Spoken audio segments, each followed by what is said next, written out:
Vamos a seguir mostrando.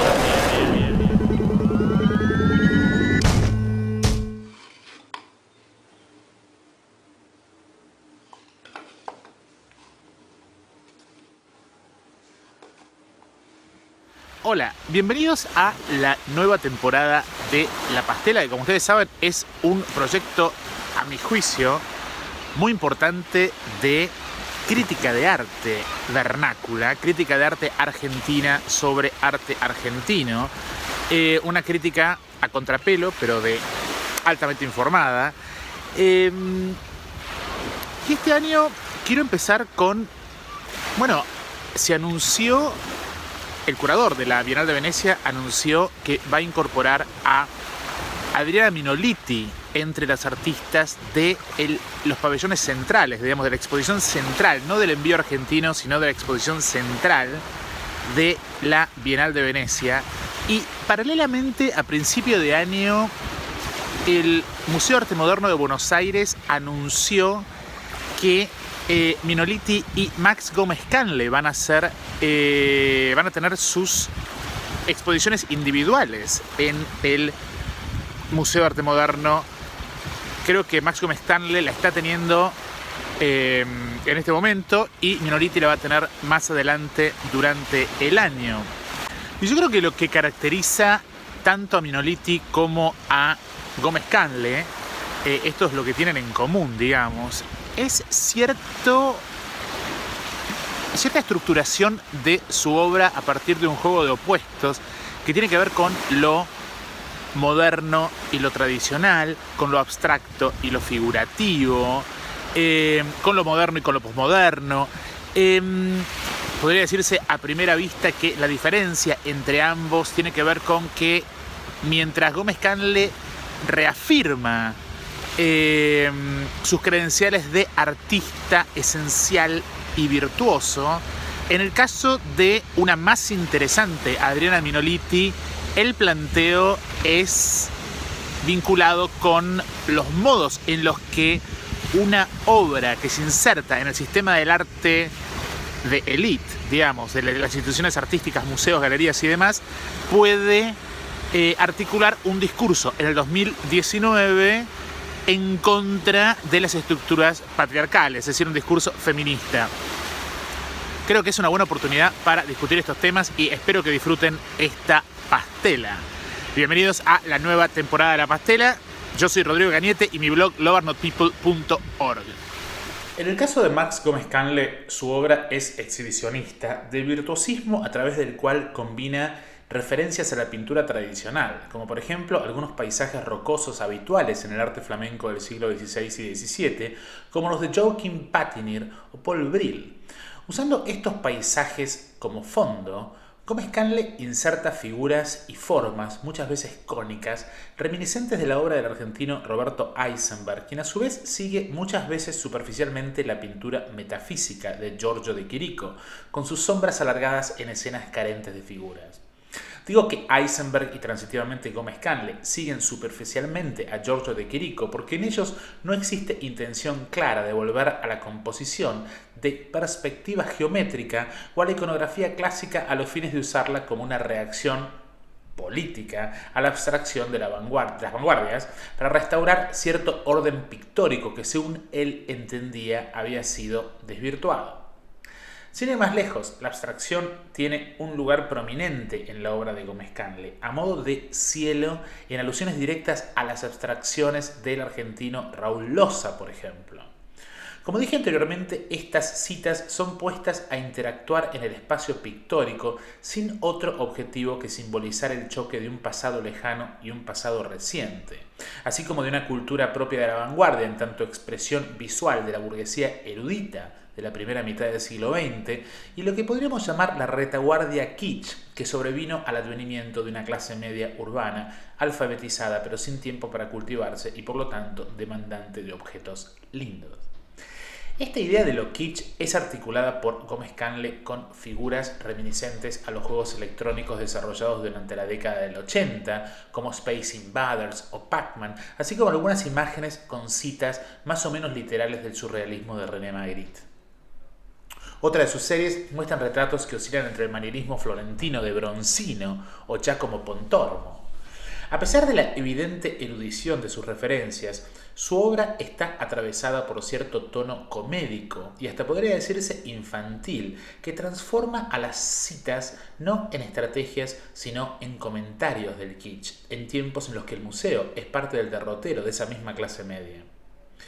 Su exploración inconsciente del kitsch ocurre mediante la inserción de figuras que recuerdan a revistas que seguramente el artista solía leer en su infancia, como Mad, por ejemplo. Asimismo, los conos eisenbergianos se transforman a veces en figuras ku klux klaneras a los Philip Gaston. Aunque lo ecléctico del constante cambio de registro en el que se salta una y otra vez del canon de la historia del arte a los bajofondos de la cultura popular, tanto en la forma del video, juego como del cómic, terminan construyendo un pastiche cuyo único significado conceptual es el de que en tiempos postmodernos todo pierde sentido. Por supuesto, este ejercicio de rediseño de la relación entre la pintura tradicional y la cultura popular de la infancia del artista es instrumentalizado a los fines de la demostración de un supuesto virtuosismo que cuando nos acerca a la pintura no es tal. En este sentido, podría decirse que sus cuadros son más bien fotogénicos al momento de ponerlos en Instagram, o sea que en persona pierden la capacidad de asombro que tienen cuando se los ve a través de la reproducción fotográfica. No obstante esto, la página de Instagram de Gómez Canle es sorprendentemente decepcionante en este sentido. El 8 de marzo pasado, el artista inauguró la anunciada muestra en el Museo de Arte Moderno y en la entrevista hecha por Daniel Gijena para el diario La Nación, Gómez Canle dice lo siguiente: me enamoré de la pintura a los 19 años y ese fue siempre el núcleo desde donde pienso y desde donde trabajo. Ver pintura me hace pensar, pintar me hace pensar. Entiendo mejor algo que está pintado. Ahora digo yo, no creo equivocarme al decir que el tradicional medio de la pintura es hoy en materia artística un medio difícil al momento de dar cuenta del contexto social y político en el que el artista se inserta. Dicho de otro modo, el equilibrio entre estética y ética, en este caso política, en la pintura a principios del siglo XXI es mucho más difícil de mantener, derivando en escapismos subjetivistas en los que la pintura acaba siendo o bien la evidencia física del placer virtuoso del artista en el manejo de los materiales o la expresión de la subjetividad esencialista de ese artista.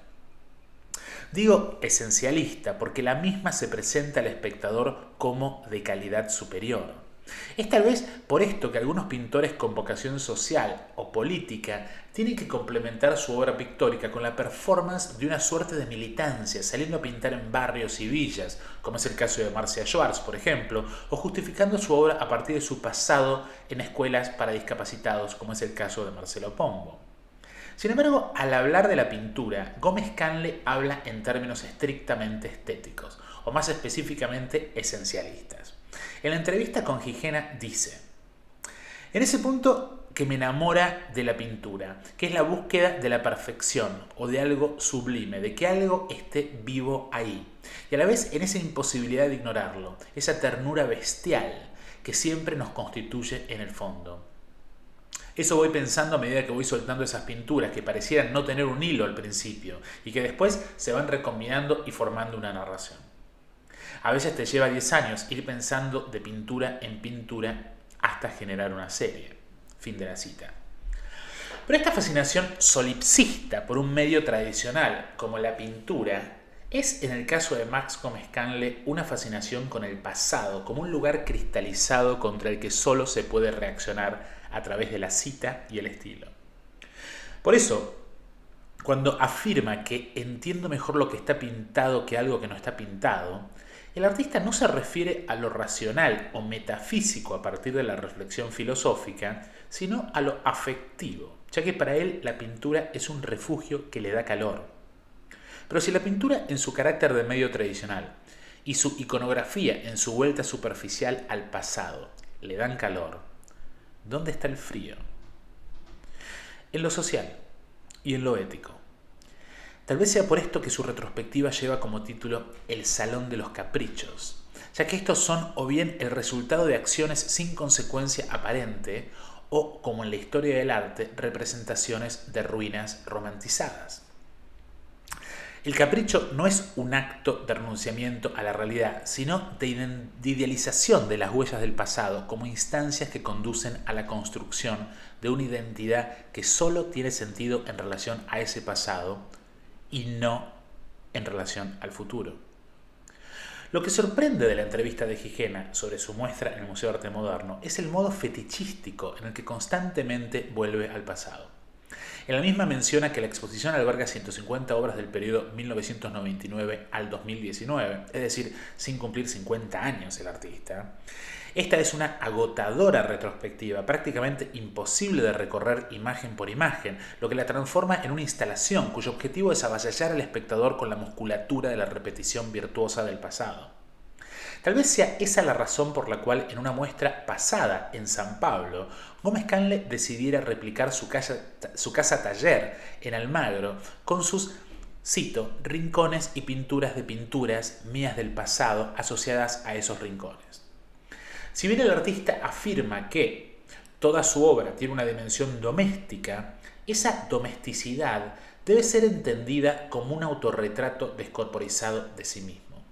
Para la curadora de la muestra, quien trabajó con el artista en la publicación de un libro, su archivo está muy sistematizado.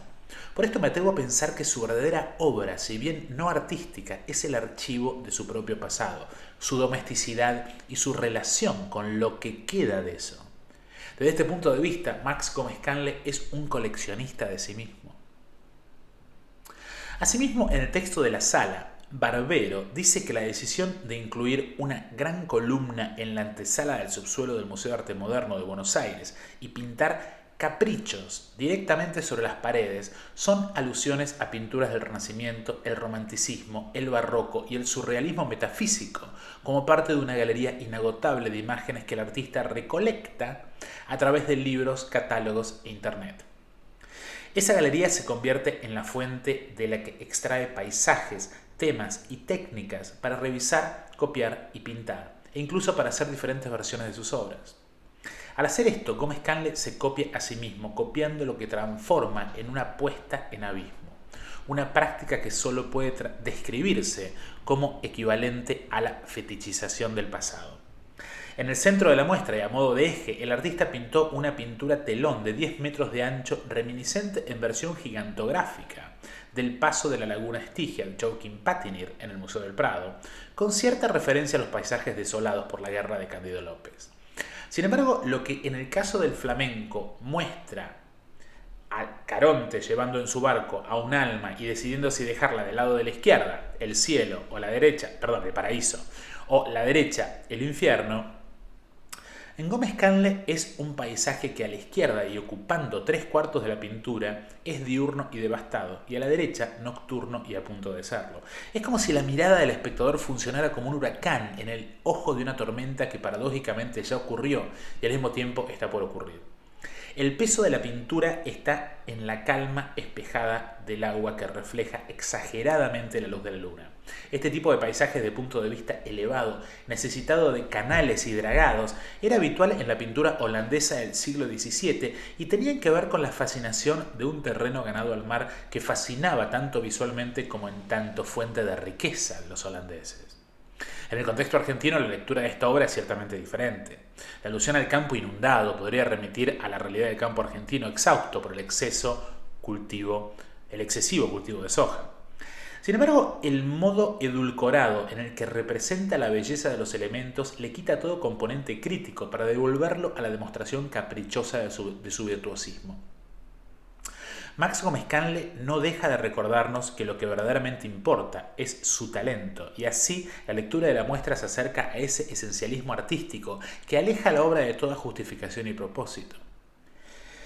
A diferencia de las pequeñas pinturas de caballete sobre panel de madera de Max Gómez Canle, con la única excepción de la tela panorámica incorporada en la mencionada retrospectiva en el Museo de Arte Moderno, las pinturas de Ad Minoliti, Ad, abreviación anglosajona, o del latín del más prosaico Adriana, suelen ser de mucho mayor tamaño y en su gran mayoría son pintadas sobre tela, aunque las paredes de la galería y otros objetos incorporados como soporte deben ser incluidos como parte de su obra. Así, si bien en un principio sus cuadros adscribían el criterio tradicional y modernista según el cual eran objetos a ser colgados en las paredes, muy pronto comenzaron a bajarse de las mismas para formar una suerte de tableau vivant en los que posan como figuras en el espacio de la galería de arte a modo de instalación. Así, en Playpen del 2015, en el Centro Cultural Recoleta, Minoliti dejaba la pintura per se para construir 3 camas hechas con pintura en color pastel, las que en el contexto de la galería pueden ser consideradas pinturas, para luego cubrirlas con una suerte de sábana de papel en la que algunas de sus pinturas estaban reproducidas con impresoras láser. De manera similar y con paneles geométricos, Minoliti ensambló un disfuncional sofá sobre el que nadie podría sentarse sin terminar en el piso, al que colocó estratégicamente frente a una pintura de gran tamaño apoyada sobre 2 comederos de perros, como si se tratara de una cita a las bolas de excremento sobre los que las obras de Chris O'Feely suelen apoyarse. Existe así una progresión entre sus pinturas representando interiores en las que figuras abstractas con colores pastel reminiscentes de la cultura visual de la década del 80, integrados a modo o bien de collage o de montaje, marcando un paso de una Minoliti representativa a una Minoliti presentativa que busca desestabilizar al espectador con sus instalaciones. Sin embargo, dicha desestabilización tiene sus límites, ya que en su obra hay un espejamiento sobre el interior de la pintura y el modo en el que las mismas son presentadas a modo de instalaciones teatricalizadas. Digamos, estas instalaciones teatricalizadas fuera de la pintura, es decir, en el espacio de la exhibición. En este salto de la pared a la sala, Minoliti construye un eclecticismo análogo pero distinto al de Gómez Canle, al que sin embargo carga de un significado que el artista pretende postular como feminista o queer. Algo que ambos artistas comparten es la idea de que lo nuevo fue reemplazado por un opresor sentido del cansancio. De ahí la referencia constante y obsesiva al pasado. Si algo queda claro en el uso de la abstracción, unas veces como ornamento y otras como pastiche, pero siempre en tono de comedia, es que el sentido de lo nuevo, y qué decir del shock, desapareció.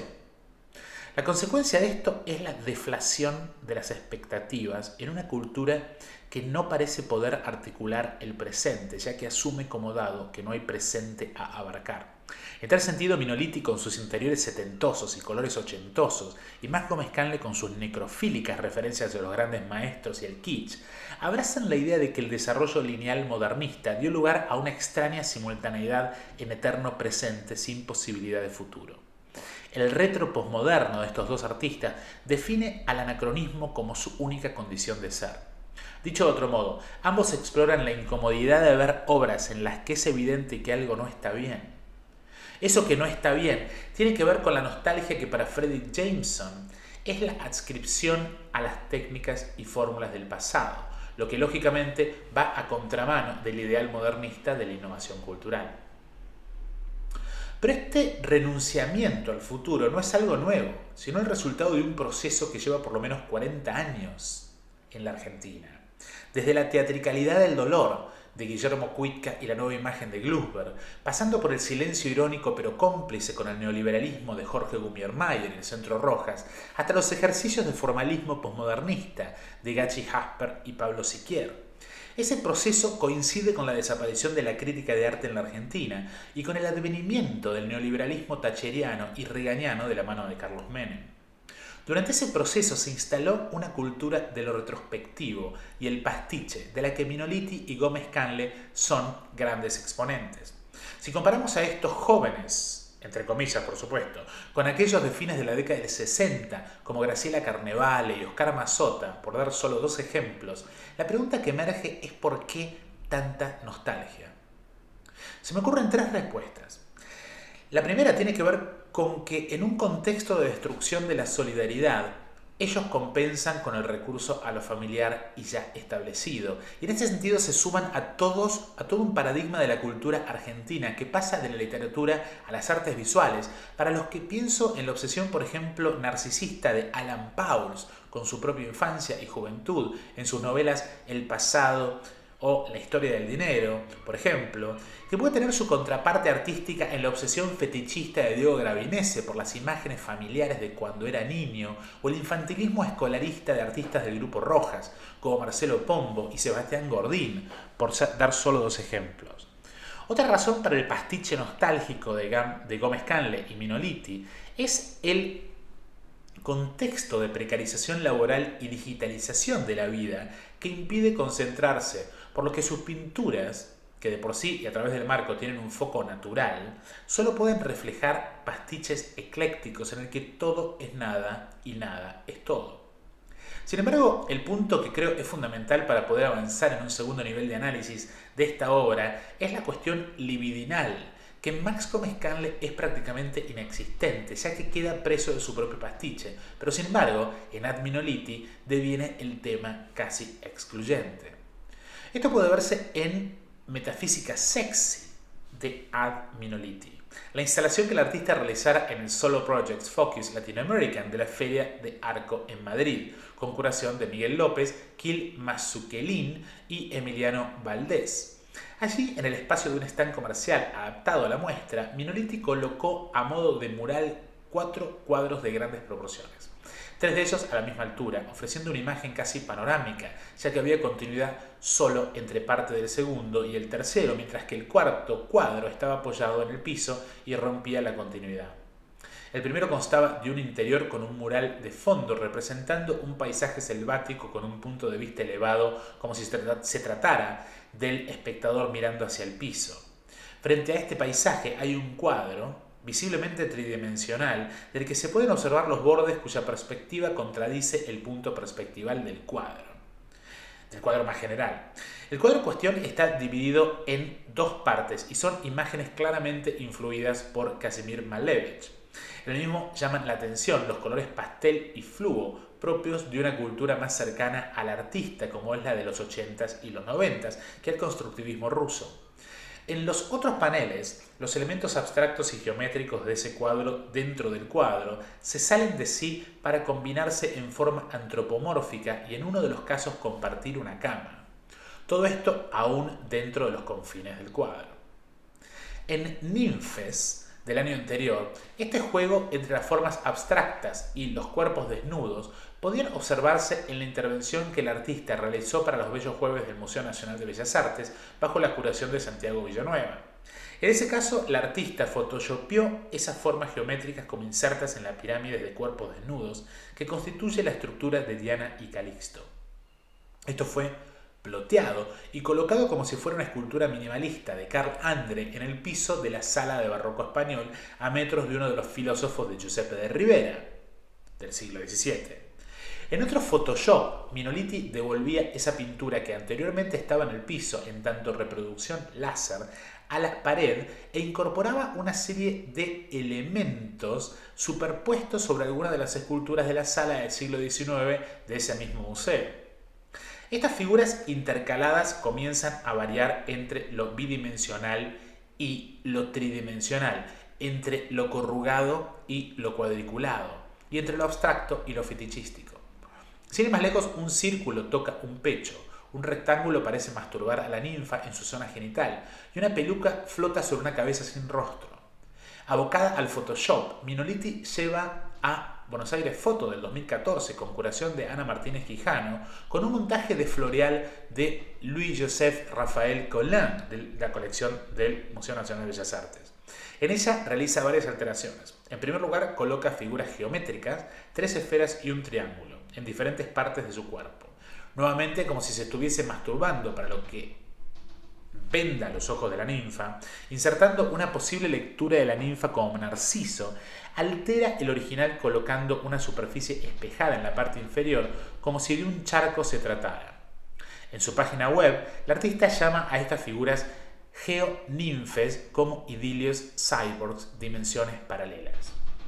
Y para reforzar la estructura posthumanista feminista, Minoliti usa un texto de Donna Haraway que dice en inglés, acá está, digamos, lo traduzco, tal vez este sea el problema real. Las películas de robot son supuestamente futuristas, aunque la mayoría de ellas trata sobre mitos anticuados y estereotipos de género. No es como si nadie hubiera imaginado escenarios futuros que trascienden este tipo de lectura. Y agrega, en su manifiesto Cyborg de 1985, Haraway sugiere que las barreras entre hombre-mujer, humano-máquina y entre humano-animal ya no son relevantes. Así no hay nada que puede ser llamado natural. Es en la problematización de la cuestión del género que la obra de Minoliti supone adquirir complejidad teórica. Puede decirse que su abordaje del tema tiene en principio dos ejes. Por un lado, existe una inversión de la pregunta de Linda Nördling, propia del feminismo de primera generación, de por qué no hay grandes maestras en la historia del arte. En el caso de la serie Minoliti Play G, la pregunta tiene que ver con la ausencia del cuerpo femenino en la pintura metafísica, que según la revista Ramona estoy citando la revista, una pregunta política de carácter historiográfico que reveló la intensidad de una realidad compartida. En las imágenes, los silencios también se pronuncian en la lengua totalizadora del deseo heteronormado, obturando e invisibilizando otros deseos posibles. Y agrega, desde entonces Minoliti extiende en sus obras sus observaciones sobre la sexualidad de las formas en el mundo de la representación, buscando experimentar la errática de la geometría, multiplicando su potencia deseante, desbordando y extrañándose de la corporalidad humana como único campo de placer. Es aquí donde Minoliti pega un salto al otro eje del debate feminista en la historia del arte, que es la libidinización de las figuras geométricas apropiadas no exclusivamente por los hombres durante las vanguardias históricas. En ese sentido, lo suyo no es original, sino que se remonta a los orígenes del arte feminista de la década del 60, y estoy pensando en Eva Hesse, por ejemplo, en donde el minimalismo masculino era reinterpretado a partir de cierta iconografía del cuerpo femenino. Minoliti, por su parte, se propone generar una, según ella dice, geometría sexy, que según Ramona, vuelvo a citar a Ramona, funciona como un striptease político que por un lado deja caer el velo que cubre a la historia del arte como un aparato discursivo sin cuerpo y sin deseo, disputando la aparente inocencia de las formas construidas en la historia de las imágenes, y por otro revela la participación del arte en la complejidad de los dispositivos de producción de cuerpos sexuados. Dicho de otro modo, lo que pretende hacer Minoliti es representar la sexualización de una serie de imágenes y medios entre las que hay referencias a la historia del arte y a la pornografía, a la decoración de interiores y a los computer graphics de los 80, que son presentados como mezclados, sin lógica aparente, como una alegoría de cierta promiscuidad que supone representar algo queer. Mediante este pastiche queer, Minoliti se propone superar las oposiciones binarias de naturaleza-cultura, cuerpo-tecnología, concepto-experiencia, modelo-copia y masculino-femenino. Sin embargo, no existe evidencia visual de esto. En Play G, una pin-up girl interactúa de manera sexualizada con objetos geométricos que también aparecen apoyados contra una de las paredes de la galería. Allí también se coloca un trapo con ciertos diseños, un cajón con pintura sensualmente colocada y un espejo con un cinturón que alude a la silueta de aquel que se mire. En cualquier caso, lo que todos estos fragmentos denotan es la incapacidad de un discurso totalizador y un rechazo de la representación. Mi problema con esto es que la fragmentación solo redunda en un pastiche sexualizado, como alegoría de un discurso queer, que en el contexto en el que es presentado no parece lograr la energía política necesaria para ser calificado como queer. Fue en el 2015 en donde Minoliti se deshace de estos ensamblajes libidinizados para apoyarse en una sexualización evagesseriana, por cierto, mucho más directa del arte abstracto. Este es el tema de su instalación Porno Abstracto en el Centro Cultural San Martín. Allí aparecen 3 triángulos verdes gigantes que hacen las veces de falos vaginas que el artista posteriormente va a masturbar en el siguiente video.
La reflexión respecto del modernismo al estilo de Eva Hesse, pero en torno de comedia, también puede verse en su Queer Modulor y Case Studies Cat Houses del 2016, presentada en el stand de Agustina Ferreira en la Paris International Art Fair.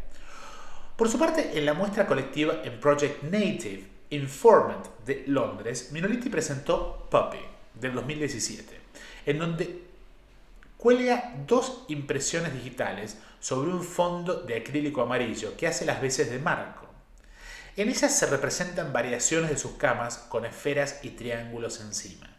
Una de las imágenes se titula Queer Deco y mueve la escena a un plano de IKEA futurista. Debo confesar no entender lo queer en esto, lo que devuelve a discusión a la confusión entre pastiche y queer. Ese mismo año participó en Art Basel Miami doblemente con Cyberselvas del 2017 para la galería Crevecoeur y Logo 2018 para la galería Pérez Projects de Berlín. Allí la reformulación posmodernista en tono de comedia es aún más evidente, lo que la separa de toda la teorización política que le venía acompañando hasta este momento.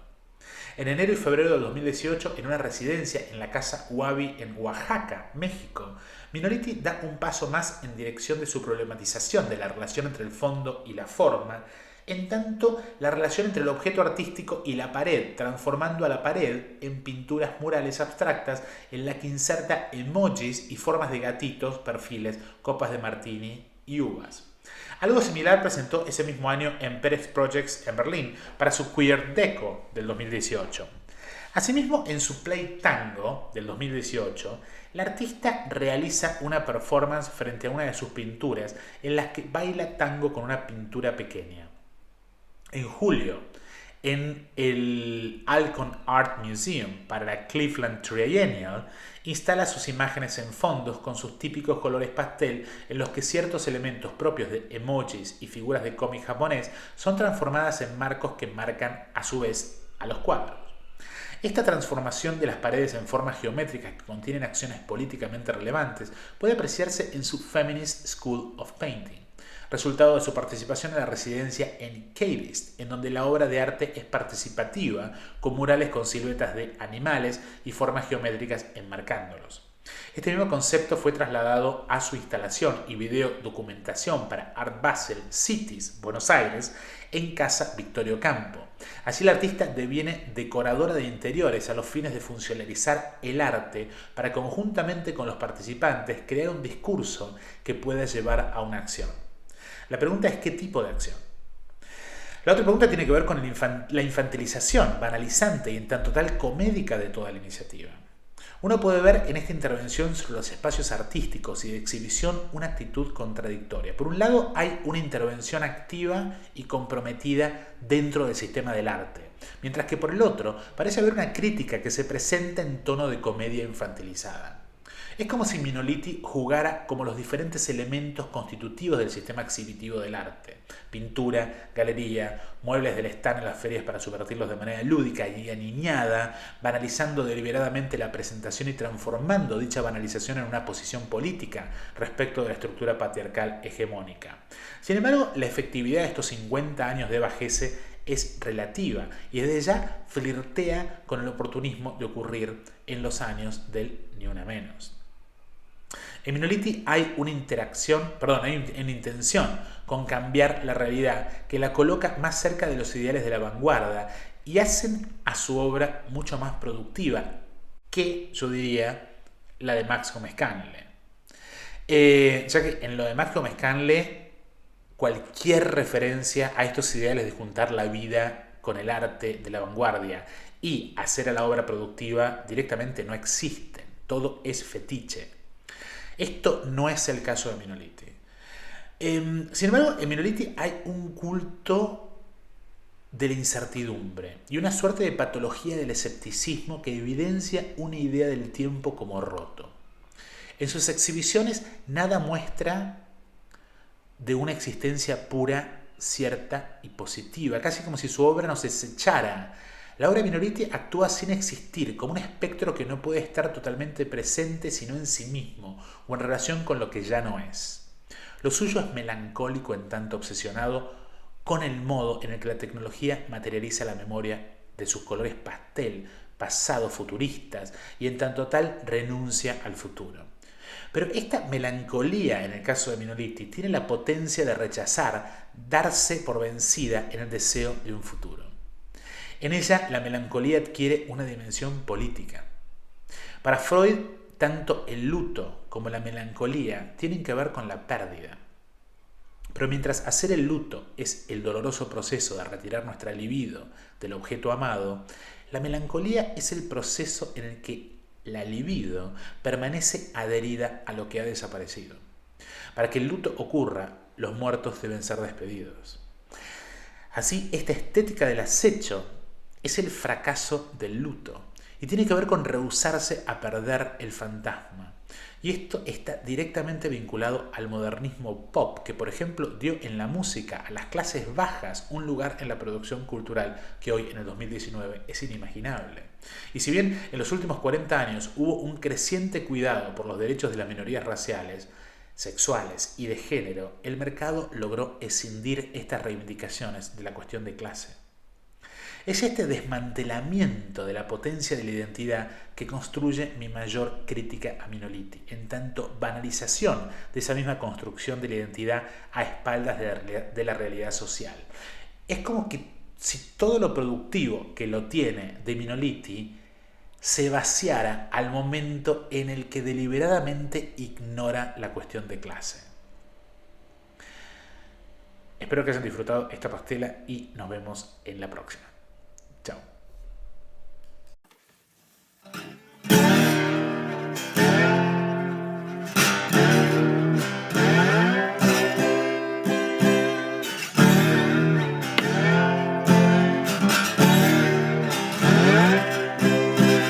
Love are not people.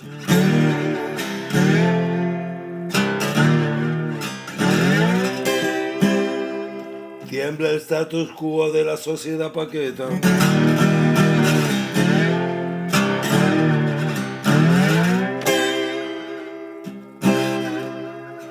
Tiembla la barreta.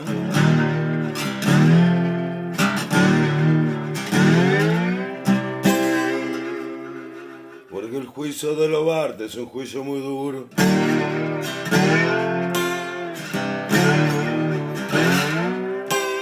Gracias, Rodrigo.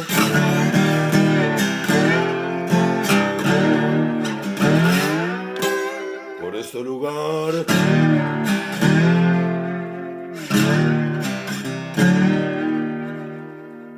Para escribir y conversar.